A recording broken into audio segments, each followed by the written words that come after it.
Towering over a wild yet vulnerable kingdom, the king cobra, the largest venomous snake in the world, is powerful enough to kill a full-grown elephant, and we know almost nothing about it. But that's about to change. Two king cobras, each surgically implanted with tracking devices, are leading researchers deep into the jungle and into a mysterious world of snake-on-snake violence, cannibalism, and surprising tenderness. Follow these pioneering serpents into their quickly disappearing realms, revealing secret lives no human has ever seen before.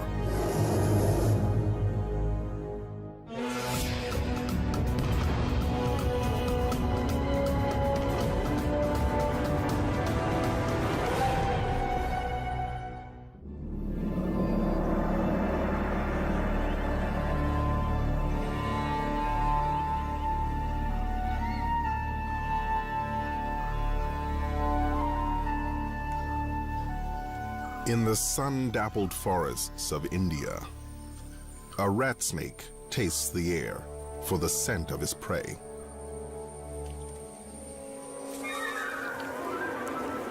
So intent is the rat snake on his victim, he fails to notice the king. This is his domain, and the king cobra's favorite meal is rat snake. So a second hunt begins.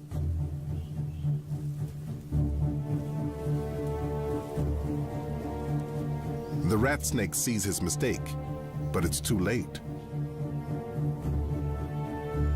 The hooded hunter looms, and the rat snake cowers. The king seems to contemplate his meal. A mistake.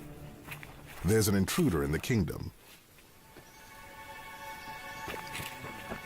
The rat snake uses the distraction to make his escape.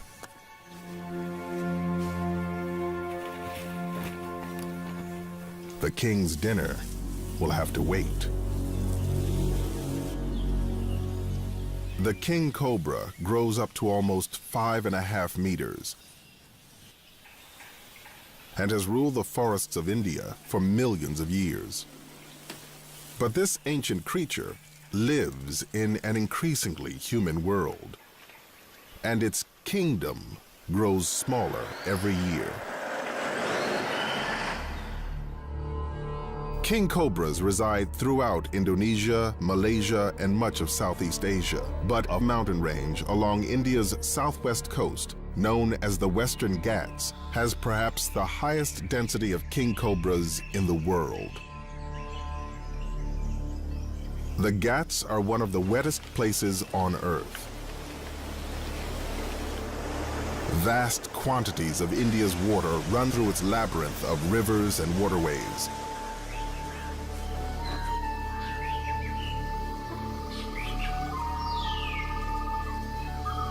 Endless water providing for limitless life.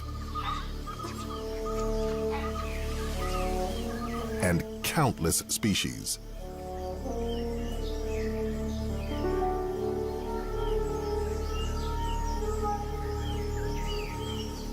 All this life ensures a chain of never-ending death.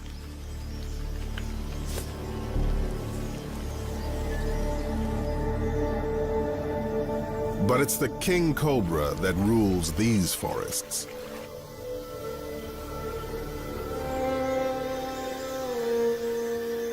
It can live up to 30 years of age and never stops growing.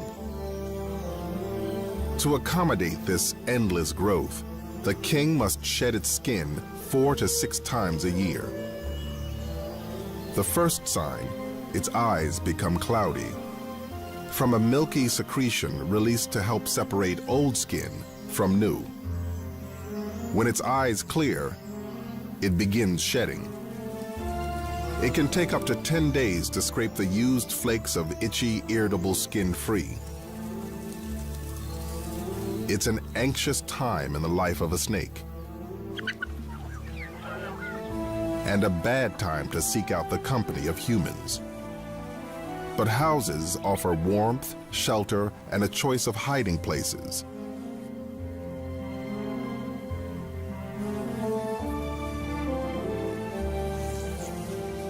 It seeks only solitude, but packs enough venom to kill a human many times over, and might defend itself if disturbed, with fatal consequences.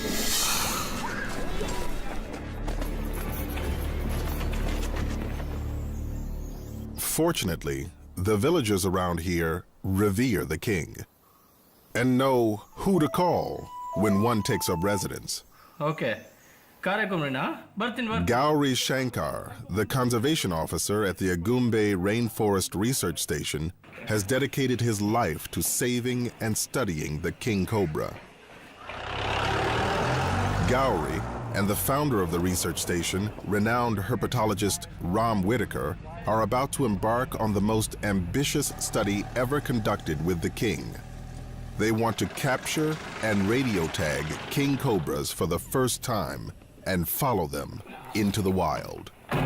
But they need a king for the experiment, and this distress call may provide the perfect opportunity. There are problems with king cobras sometimes, and no matter how patient and how kindly they feel toward king cobras, having one in your bedroom is no fun. Capturing king cobras is a potentially deadly business. Even the best get bitten. Yeah, just look. Gauri has been bitten once. Quite clear here. Ram's been struck twice, and he's now allergic to the antivenom. If it's anywhere, it's going to be under the baskets. I think I can see her already. Yeah, she's glistening under there. Easy does it, easy does it. Oh, man. Yep, and she's shedding her skin, too. He handles the nearly 3-meter king with an ease that comes only from decades of experience. She's really nice, Gauri. It looks like a female. They know by the size of the head and the coloring of the skin that this king is actually a queen. And let's get these straps. Before they bag her, they take a photograph to record the pattern on her hood. And it's kind of like fingerprinting an animal, isn't it? Yeah. Good? Yeah. One more. Pick But to one. do this, they must make her open her Try to hood. get a good straight In other shot so words, they call it make her mad. That's right, I got it. Not something for the faint of heart. With these mugshots, they hope to assess how many snakes live in the area and keep tabs on snakes they've met before. Okay. A successful photo ID, and they offer her a dark escape. A capture bag fitted with a piece of PVC pipe. See the pipe. And the rescue is complete. You're just scared. Normally, they'd release her away from the village. But they've got much bigger plans for today's prize. They'll take her back to the research station to prep her for a groundbreaking role in cobra research. Until now, studying kings in their natural habitat has been virtually impossible. The forests are too dense and the snakes too elusive. As a result, little is known about the king's life in the wild. Where it goes, what it does, or the size of its range. Ram and Gauri's plan is to surgically implant small radio transmitters into 2 king cobras and follow them into the wild. Because these little understood animals are now endangered, this research project is more important than ever. India's forests are rapidly disappearing as humans push deeper into the wilderness. It is estimated that snakes kill as many as 50,000 people in India every year.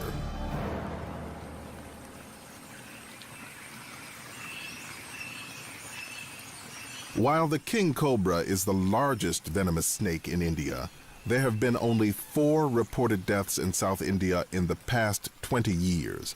And though it has more venom than any other snake, only 10% of the people they bite die. Because kings can control how much venom they release. Muscles around the venom glands contract, squeezing calculated amounts of neurotoxins through its hypodermic fangs and into the victim.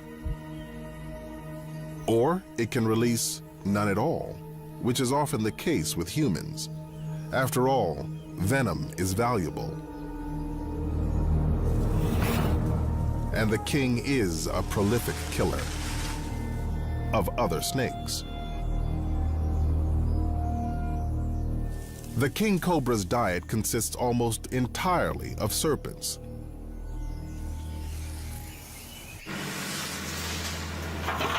Though it's an apex predator among reptiles, the king increasingly finds itself in competition with people. As India's burgeoning human population continues to grow, farms and plantations carve deeper into the forests of the Western Ghats, and wandering kings often find themselves in unfamiliar territory. Now Gowrie and Ram have been called out to a betel nut plantation, where a local snake handler has trouble by the tail. It's a king who has taken refuge in a hole at the base of a tree, and the base of the tree is at the top of a cliff. I mean, the danger factor is just too much, man. It's never mind a venomous snake, but how about a 40-foot drop to your death along with it, you know? They'll need a serious plan to save this snake and keep themselves out of danger. But if they catch this snake, they'll have their second pioneer serpent, and the research project can begin in earnest. Safety first, dudes. To keep from falling 12 meters to the plantation below, Gowrie ropes himself in. Once we spot the head, that will help us a lot. We don't know where exactly the head is. He might be 9 or 10 feet. The plantation workers' plan is to pull the tree down, tearing it and the snake from the ground. But that quickly proves too difficult. And Gowrie takes over.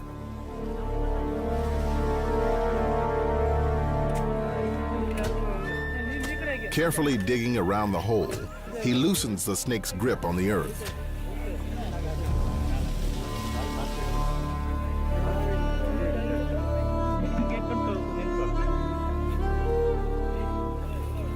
Until finally, the king comes free.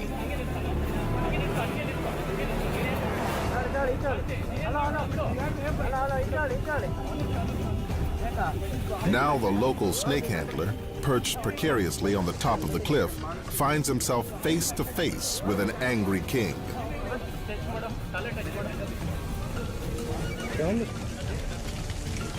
But with a firm grip on the tail, Gowrie drags the 3.5-meter serpent from the cliff.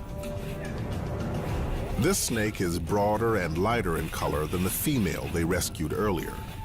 It must be a male.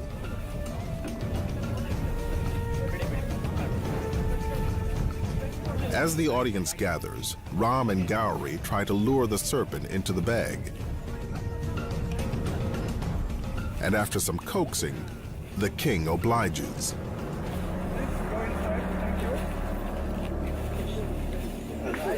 Toughest catch I've ever seen in my life, actually. Insane, actually. Now the tagging can begin. With both a male and female king cobra, they'll be able to compare the behavior of the sexes, something that's a complete mystery right now. It's time to call in the expert.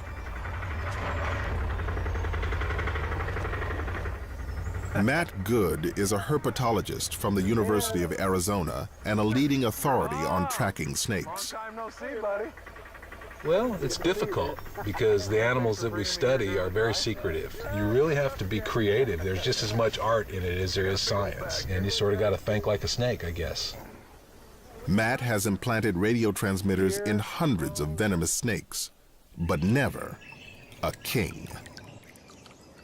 Radio telemetry has really just revolutionized the study of snakes. Before, you could release a snake and probably never see it again. Now we can track it and we can find out what it's doing on a minute-by-minute basis if we want. The real motivation, what's it like to be a snake?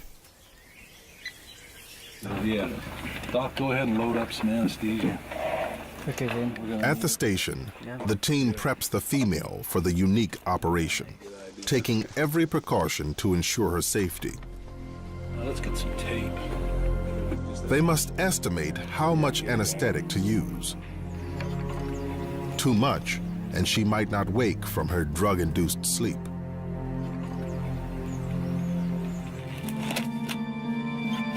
Needle drivers. Thank you. Make sure it's not down. Matt makes an incision and carefully inserts the radio transmitter between the vital organs. This small tracking device will emit a signal that a specialized receiver can pick up from over 300 meters away. Then Matt inserts 2 small buttons. These will take temperature readings every hour for the next 2 years. Some final stitching, and the operation is complete. The king was shedding when captured, so they removed the final flakes of dead skin, Oh, I see. I didn't realize what... including the eye cap, the dead skin covering the eye. Fairly okay. See fairly clearly through that. All that is left is to wake her up, Just watch out that stuff. What is that? but she does not respond. So Matt inserts a straw into her trachea and gives the king mouth to mouth, trying to flush the anesthetic from her lungs. But she still won't wake up. No, 30. 60. Because kings are an endangered species, the forest department keeps careful watch. He's breathing properly, filling up properly. Finally, the king takes a breath for herself. Thanks, Doc. That was fantastic. Thanks, everybody. The surgery is a success. Tomorrow, it's the male's turn. So cool, man. That's good. Soon, both snakes will be released into the wild. This looks like a great spot to me, right in the stream bed. Yeah. This female king was rescued from a human world. So for the study, the team releases her 30 kilometers away from her old home, far from humans. Oh, there she is. By following the king into her world, they'll learn how far she ranges, when she's active, and how she behaves in the wild. Matt is also eager to see if the king has a homing instinct. It's one of the main goals of this study is to understand if there's a difference between translocated snakes and the ones which are already in their home range and are used to where they live. If a relocated snake simply returns to its old territory on human turf, then relocation itself is not the solution. If we have to come catch them and translocate them, then we have a problem on our hands. And if she continues to clash with people, she could be killed. Anxious for a quick escape, the snake moves south, away from its home range. Only time will tell where she's headed. The journey begins, you know? The adventure begins. We'll see what this snake does. It's going to be really cool.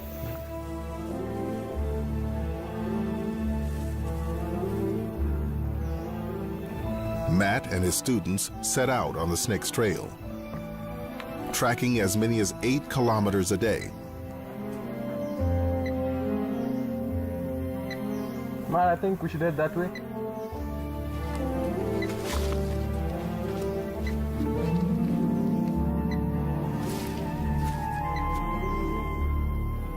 For the volunteers, it's the experience of a lifetime. Complete with myriad encounters found nowhere else on Earth. But they must keep all their focus on the king.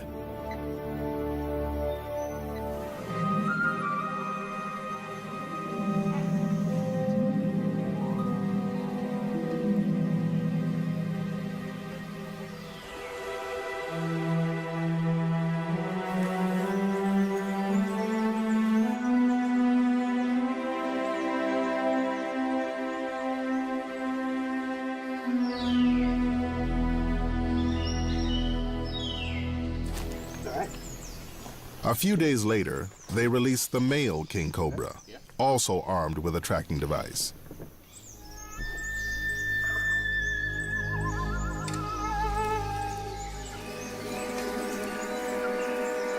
That's it? Cool, man.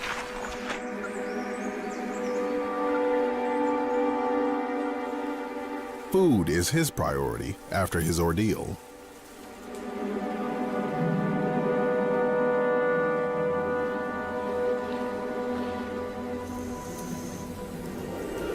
He tastes the air, drawing in microscopic scent molecules with his tongue.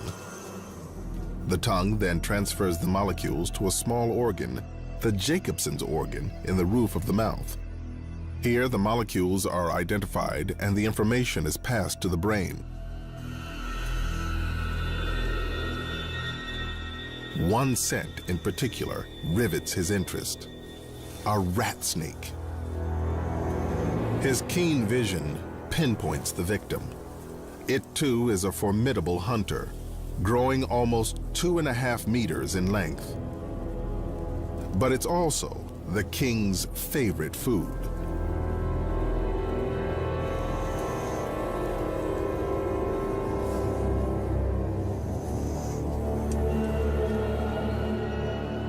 The rat snake tries to look intimidating,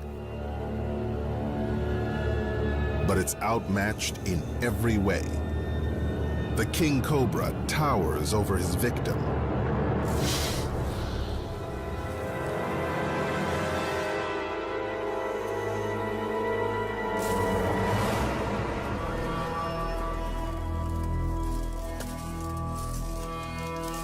Hypodermic fangs deliver a massive dose of neurotoxic venom.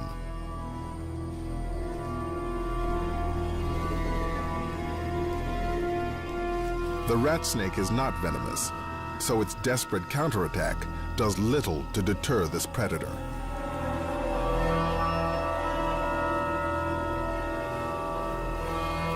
The king then walks his fangs up the body. Each gnawing bite injects more venom until the struggling lessens and an all-out attack on the nervous system begins.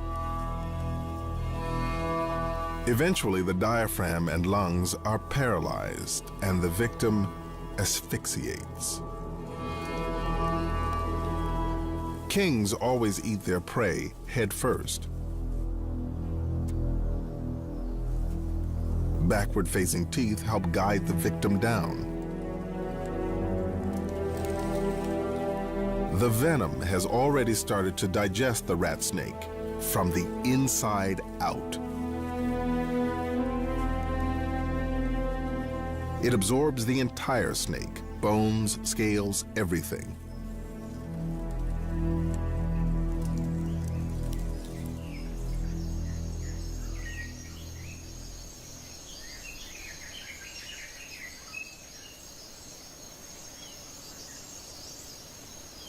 He's tired and vulnerable after his big meal and will lay low for almost a week, hiding in the leaf litter.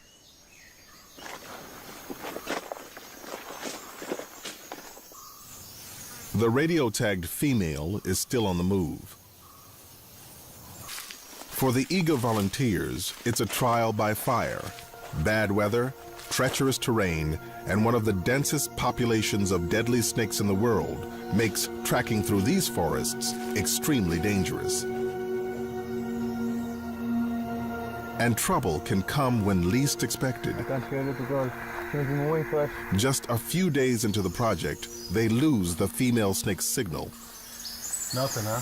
Yeah, spin that thing. You know, guys, we got to get up out of this stream bed. We got to get up on top and see if we can get that signal. And we need to do it quick, or otherwise we're going to lose this snake.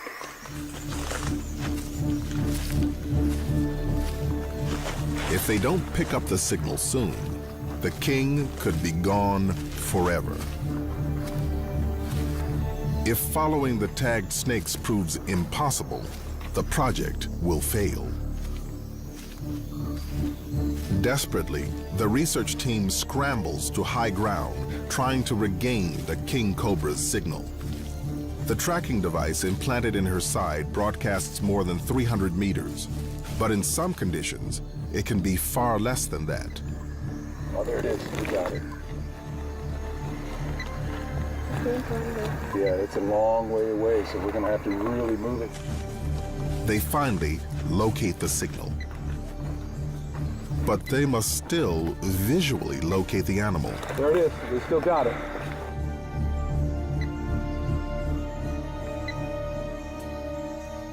There she is. There she is. Back down. Nice.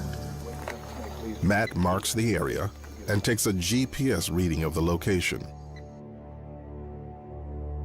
It's still too early to tell whether the female king is moving in search of a mate or if she's seeking out her old home.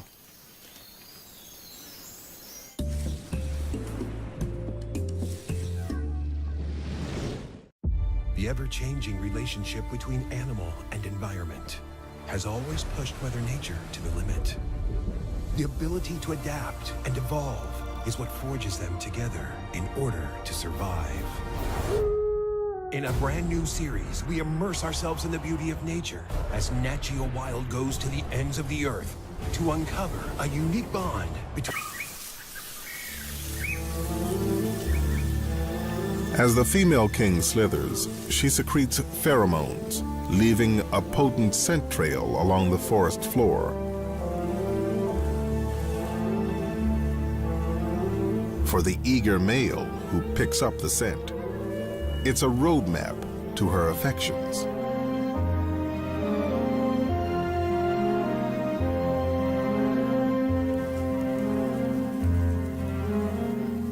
Finding her is only the beginning of his trials. Females are often wary of the larger males, and with good reason. He could kill her if she does not accept him. But she could also kill him, so he bumps and nudges her with his nose. An eager flirtation. Eventually, the seduction works, and our female relents. She spreads her hood and raises her head off the ground. Mating can take as long as an hour. If all goes well, in about a month, she'll lay some 20 to 40 eggs. The heirs to the throne.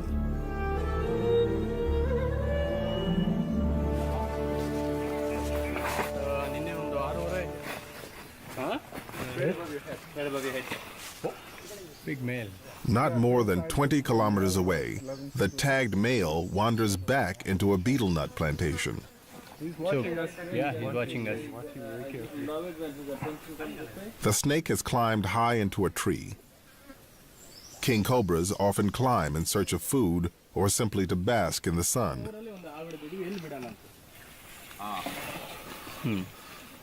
First, they try cutting down the branches around him. Going up, he's going up. But he only pushes higher. In the end, they cut the whole tree down. Yeah. Now it's on the other side.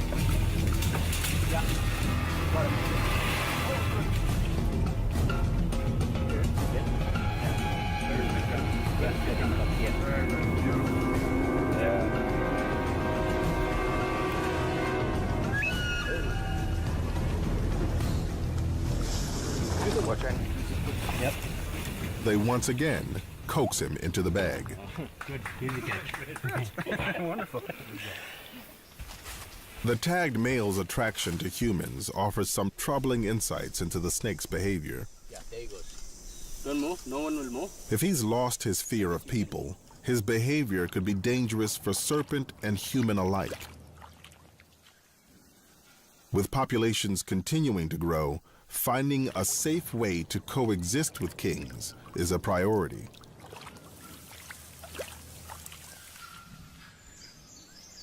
Back in the forest, the radio-tagged female king has spent the past 2 weeks with her mate. When another male wanders into their territory,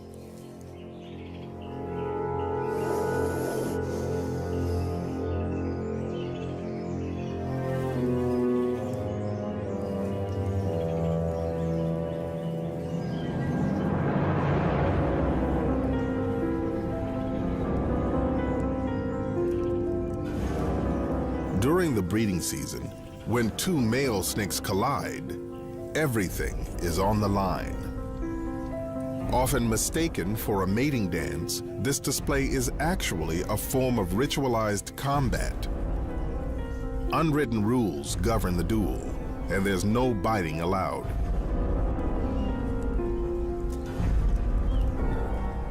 Rising higher than a meter, each tries to pin the other to the ground.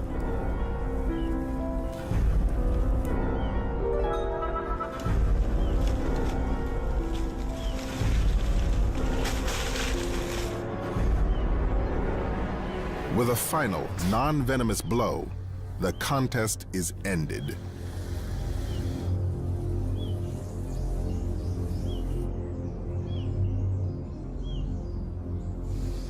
The resident male has lost, and he must leave his territory and his mate. And to the winner go the spoils. Like all males this time of year, this snake seems to have only one thing on his mind: sex. But our tagged female has already mated and wants only to be left in peace.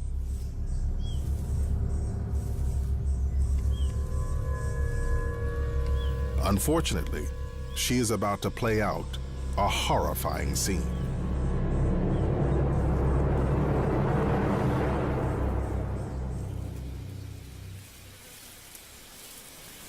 At first, the new male king cobra seems to be merely persistent in his courtship, and the tagged female playing hard to get.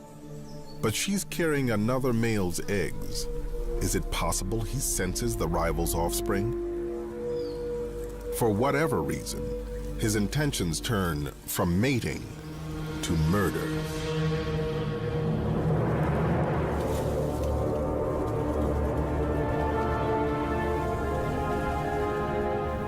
She is not fully immune to her own kind's venom,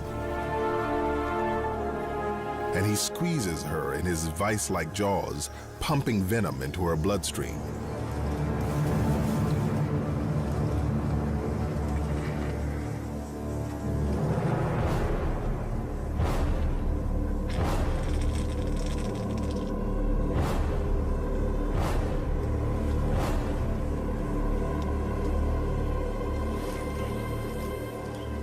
But death does not come quickly.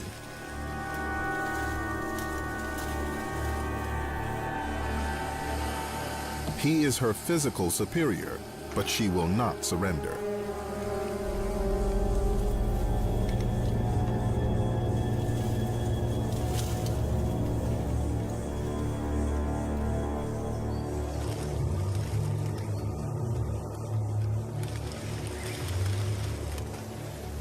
After more than a half an hour, with every ounce of life left in her, she begins to roll.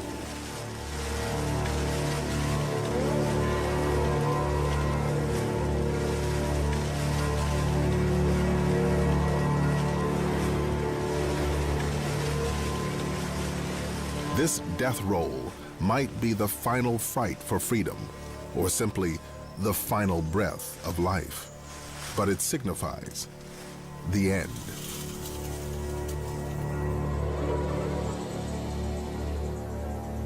After 45 minutes, the queen is dead.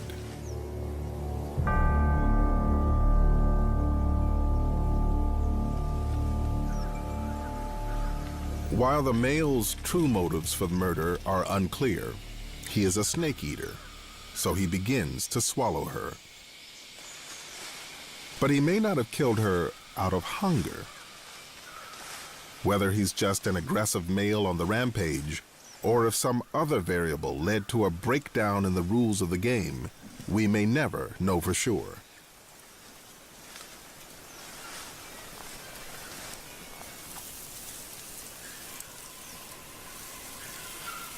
But the pregnant queen is too large, and he cannot swallow her. So he regurgitates her lifeless body and pushes on. leaving the female king and the eggs inside her for the scavengers.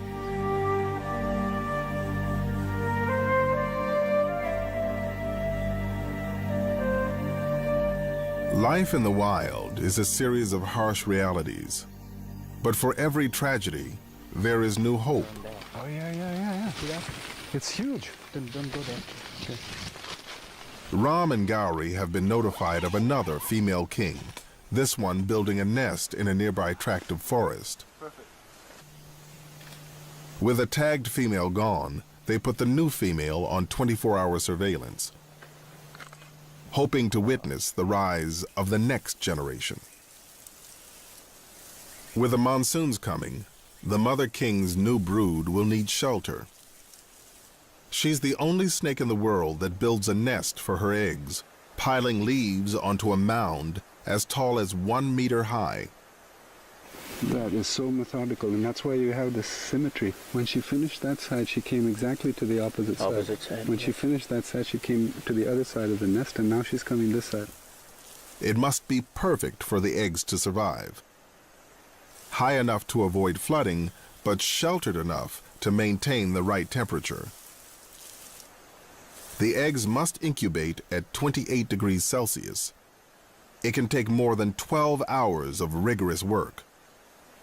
The mother king will stay with the nest, standing guard, unable to hunt, until her eggs are ready to hatch. She could go as many as 3 months without a meal. Meanwhile, our tagged male snake is still on the move and has wandered once again into a human world.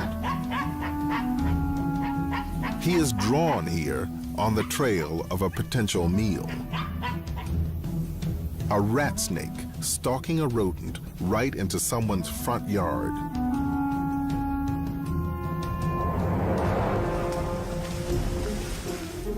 Nothing will interrupt this hunt. Twisting and turning, he mauls the victim, pumping it full of venom. Witnessing this hunt in human territory confirms a suspicion Ram and others have held for some time. We're learning an awful lot by radio tracking for the first time, and we always suspected that they spend plenty of time in rice fields, and that's where they find their rat snakes, because that's where the rat snakes find rats. But now we've really proved it with what we found out. Humans attract rats, rats attract rat snakes, and rat snakes attract king cobras. Still, despite increased contact with the serpents, human deaths are not on the rise. It is the king cobras who are more at risk. But as the dry season wanes, the kings have more immediate concerns.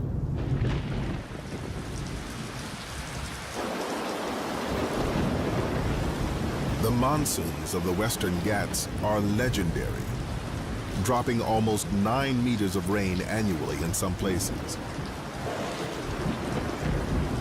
And everyone must adapt to the monsoons. People, animals, even the king. The deluge batters the female king's nest.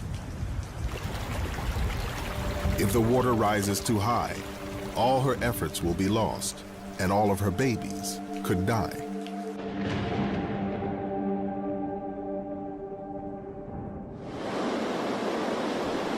For months, torrential rains soak the Western Ghats.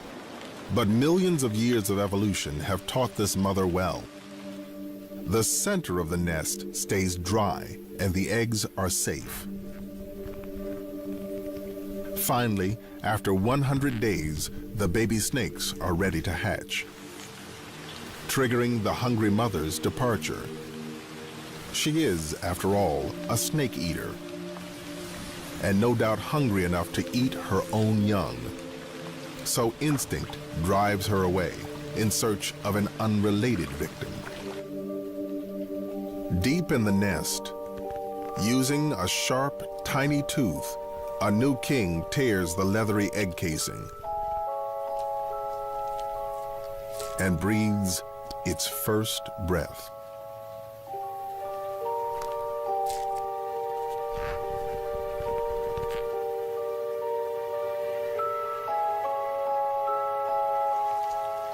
They emerge, one by one, over the course of a few days. 25 snakes in all.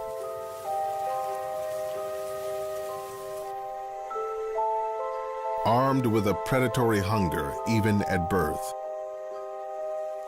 they will remain by the nest for 24 hours to absorb their nutritious yolks, sustenance for the hard days ahead. They are less than a day old, already powerfully venomous, but still vulnerable. Left on their own, most of the babies will be taken by predators such as raptors,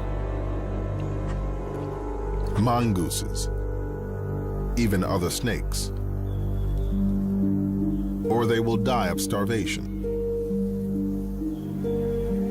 Only 1 or 2 of the 25 snakes will survive to adulthood. And even then, nothing is guaranteed. For Ram, after 37 years of studying the king cobra, the tagging project has shown him that he's just beginning. I wish I could say I know a lot about king cobras after all these years. To be honest with you, we've barely scratched the surface. So far, the research project has been a success and has provided a rare glimpse into the secret world of the king. What we've learned so far is pretty amazing stuff. We know now the kind of resting places they prefer. In caves, they go in caves and holes an awful lot. They climb a lot, which we suspected before, but now we've really proved that as well. They've also found that the male moved much farther than the female.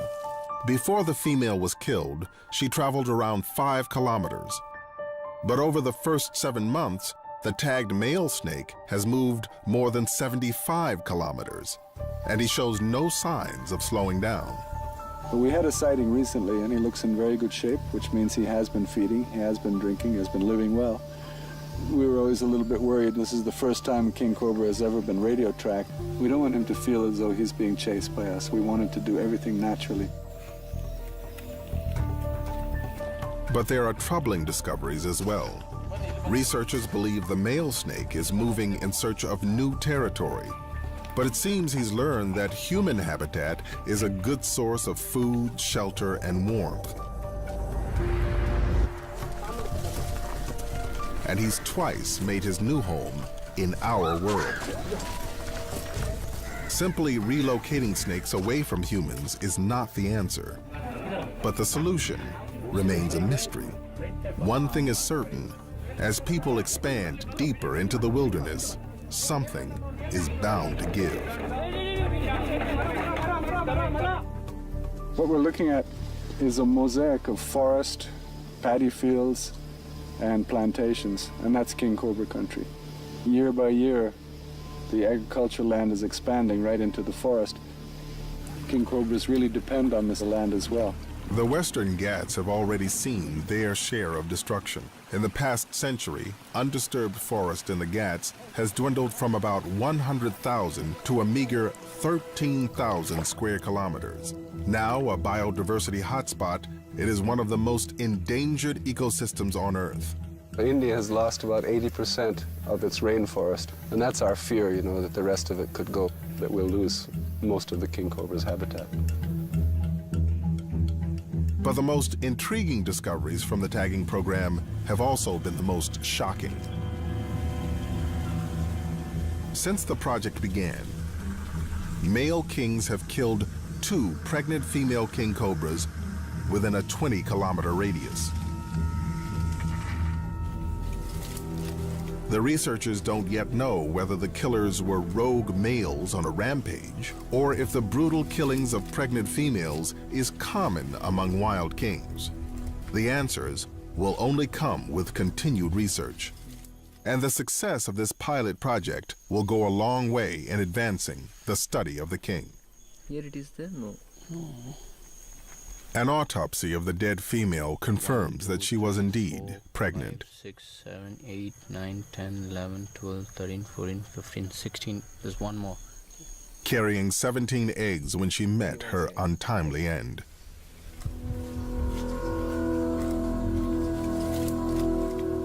She is laid to rest with a royal funeral pyre, a fiery homage to this pioneering